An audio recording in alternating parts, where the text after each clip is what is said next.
Katuruan tungkol sa kautusan, the higher law. Ang sabi sa Matthew 5 verse 17, huwag ninyong akalaing naparito ako upang ipawalang bisa ang kautusan at ang mga propeta.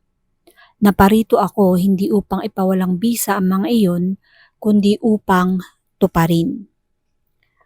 Of the 10 commandments, the first 3 commandments ay tungkol sa pag-ibig sa Diyos.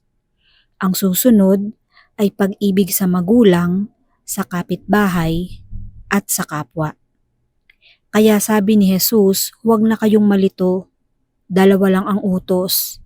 Ibigin mo ang Diyos ng buong puso, above all, at ibigin mo ang iyong kapwa gaya ng pag-ibig mo sa iyong sarili. May brinake ba si Jesus sa mga ginawa niya? Wala. Jesus reinterpreted the law. He returned to the original meaning and purpose of the law and the scripture.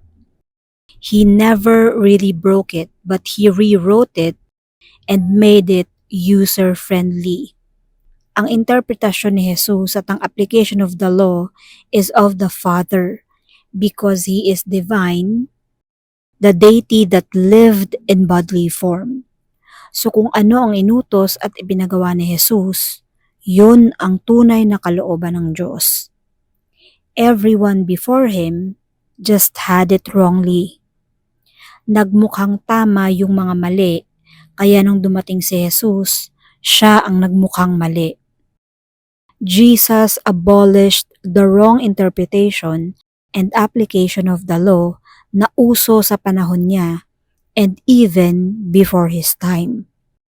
He invalidated all teachers before Him that negated love and kindness. And effectively, He invalidated all teachers after Him that will negate love and kindness in interpreting and applying Scripture. What seemed to have been broken was the letter, but not the spirit of the law.